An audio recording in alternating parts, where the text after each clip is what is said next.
नमस्कार फ्रेंड्स आज मैं आप लोगों को बिहार स्पेशल के महत्वपूर्ण 50 क्वेश्चंस आप लोगों को कराने जा रहा हूं। फ्रेंड्स ये सभी क्वेश्चंस बिहार इतिहास के हैं और ये क्वेश्चन लगभग सभी एग्ज़ाम में पूछे जा चुके हैं और आगामी एग्ज़ाम में इनके पूछे जाने की संभावना है। यदि आप बिहार के किसी भी गवर्नमेंट एग्ज़ाम की तैयारी कर रहे हो तो आप लोग ये पूरा वीडियो देखिए। क्वेश्चन आपके लिए बहुत ही हेल्पफुल साबित होंगे। तो देरी ना करते हुए चलते हैं, क्वेश्चन नंबर 1 से शुरू करते हैं। मेरा क्वेश्चन नंबर 1 दिया है कि बिहार का सर्वप्रथम उल्लेख किस ग्रंथ में मिलता है। बिहार का सर्वप्रथम उल्लेख किस ग्रंथ में मिलता है दोस्तों? ये मिलता है शतपथ ब्राह्मण में। और इसके बाद हमारा अगला क्वेश्चन है कि सबसे पुराना अवशेष बिहार में कहाँ प्राप्त हुआ था। कहाँ प्राप्त हुआ था दोस्तों? ये प्राप्त हुआ था पुरातन अवशेष मुंगेर और नालंदा जिलों से प्राप्त हुए हैं, जिनका काल मोटे तौर पर कितना है देखा जाए इकाई दहाई सैकड़ा हज़ार 10,000 लाख 1,00,000 पूर्व ईसा 1,00,000 ईसा पूर्व का है, याद रखिएगा। इसके बाद अगला क्वेश्चन है कि नवप्रस्तर युगीन अवशेष बिहार के किस स्थान से प्राप्त हुए हैं। नवप्रस्तर युगीन अवशेष बिहार के किस स्थान से प्राप्त हुए दोस्तों? ये प्राप्त हुए चिरांद चेचर जो पड़ता है वैशाली में, मतलब चिरांद और चेचर से मिले हुए हैं। इसके बाद अगला क्वेश्चन है कि बिहार में आर्यों का आगमन कब हुआ था। कब हुआ था दोस्तों?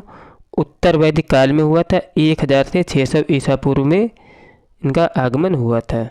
और इसके बाद अगला क्वेश्चन है कि 16 महाजनपदों में से कितने महाजनपद बिहार में स्थित थे। कितने महाजनपद थे? 16 टोटल। उसमें कौन कौन से?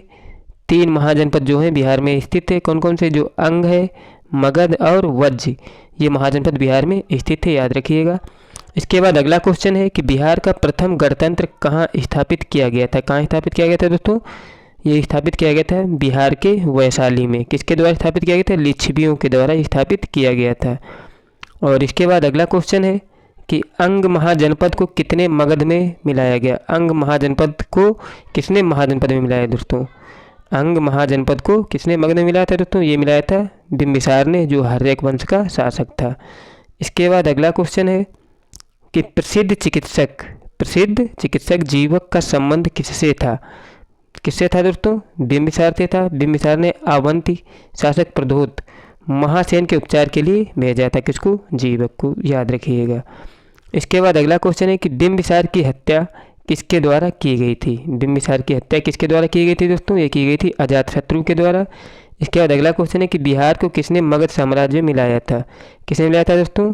ये अजातशत्रु ने मिलाया था, मतलब काशी को मगध में, याद रखिएगा।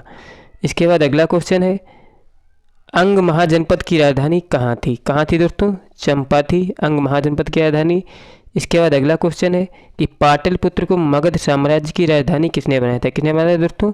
उदयभद्र, जिसको हम उदयनी भी बोलते हैं, इसने पाटलिपुत्र को मगध की साम्राज्य की राजधानी बनाया था। और इसके बाद अगला क्वेश्चन है कि हार्यक वंश का अंतिम शासक कौन था। कौन था दोस्तों? नागदर्शक था हार्यक वंश का अंतिम शासक। इसके बाद अगला क्वेश्चन है कि शिशुनाग वंश की स्थापना किसने की थी। किसने की दोस्तों? शिशुनाग ने की थी शिशुनाग वंश की स्थापना।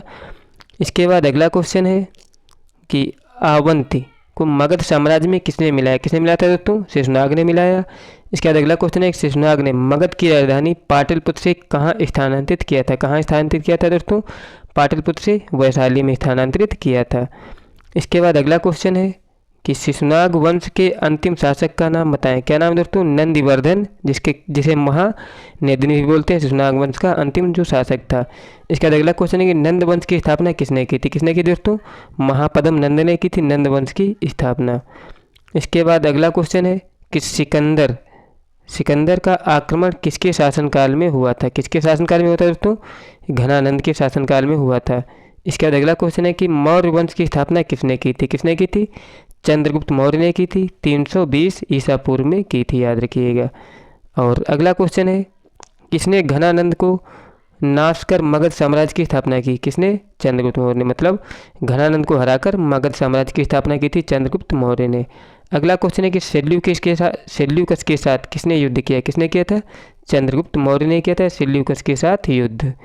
इसके बाद अगला क्वेश्चन है कि सेल्यूकस ने किस दूत को चंद्रगुप्त मौर्य के दरबार में भेजा था। किसको भेजा था? मेगास्थनीज को। इसके बाद अगला क्वेश्चन है कि मेगास्थनीज ने किस पुस्तक की रचना की। किस पुस्तक की रचना की थी? इंडिका नामक पुस्तक की रचना की थी मेगास्थनीज ने। इसके बाद अगला क्वेश्चन है कि चाणक्य किसका प्रधानमंत्री था? किसका प्रधानमंत्री था? ये चंद्रगुप्त मौर्य का प्रधानमंत्री था। अगला क्वेश्चन है कि चाणक्य के अन्य नाम बताएं। कौन कौन से दोस्तों? विष्णुगुप्त है और कौटिल्य है चाणक्य के अन्य नाम। इसके बाद अगला क्वेश्चन है कि अर्थशास्त्र किसकी प्रसिद्ध कृति है? किसकी दोस्तों है? चाणक्य की है। अगला क्वेश्चन है कि चंद्रगुप्त का उत्तराधिकारी कौन हुआ? कौन हुआ दोस्तों? बिंदुसार जो था चंद्रगुप्त का उत्तराधिकारी हुआ था।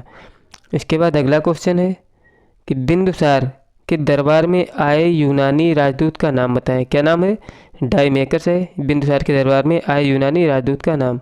इसके बाद अगला क्वेश्चन है कि बिंदुसार का सबसे महान शासक कौन था? कौन था दोस्तों? अशोक था बिंदुसार का महान शासक, मतलब मौर्य वंश का महान शासक। इसके बाद अगला क्वेश्चन है कि अशोक ने कौन सा धर्म का प्रसार किया? किसका? बौद्ध धर्म का। इसके बाद अगला क्वेश्चन है कि किस युद्ध के बाद अशोक ने अहिंसा को अपनाया था? किस युद्ध के बाद? कलिंग युद्ध के बाद 261 ईसा पूर्व के बाद इसने युद्ध न करने का निर्णय लिया था। इसके बाद अगला क्वेश्चन है कि अशोक ने धर्म के प्रचार के लिए महेंद्र और संघमित्रा को कहाँ भेजा था? कहाँ भेजा था? श्रीलंका को भेजा था। महेंद्र और संघमित्रा जो थी इसके पुत्र और पुत्रियाँ थी। अगला क्वेश्चन है कि अशोक के शासनकाल तृतीय बौद्ध संगीति कहाँ हुई थी? कहाँ हुई थी दोस्तों? ये पाटलिपुत्र में होती है। अशोक के शासनकाल के समय तृतीय बौद्ध संगीति कहाँ हुई थी दोस्तों? पटना में, जिसको पाटलिपुत्र बोला जाता था पहले। अगला क्वेश्चन है कि मौर्य वंश का अंतिम शासक कौन था? कौन था? बृहद्रथ था। अगला क्वेश्चन है कि मौर्य वंश के बाद मगध पर कौन सा शासन स्थापित हुआ? कौन सा स्थापित हुआ था मौर्य वंश के बाद? शुंग वंश स्थापित हुआ था मगध पर। अगला क्वेश्चन है कि शुंग वंश की स्थापना किसने की थी? किसने की थी? पुष्यमित्र शुंग ने की थी। अगला क्वेश्चन है कि किस शुंग शासक ने विदिशा को अपनी दूसरी राजधानी बनाया था? किसने? पुष्यमित्र शुंग ने विदिशा को अपनी दूसरी राजधानी बनाया था। इसके बाद अगला क्वेश्चन है कि शुंग वंश के अंतिम शासक का नाम बताएं। क्या नाम था शुंग वंश के अंतिम शासक का नाम? देवभूति था। अगला क्वेश्चन है कि किस गुप्त शासक को भारत का नेपोलियन कहा जाता है? किसको? समुद्रगुप्त को भारत का नेपोलियन कहा जाता है। अगला क्वेश्चन है कि किस गुप्त शासक ने विक्रमादित्य की उपाधि धारण की थी? किसने? जो चंद्रगुप्त द्वितीय था इसने विक्रमादित्य की उपाधि धारण की थी। अगला क्वेश्चन है कि नवरत्न किसके दरबार में रहते थे? किसके?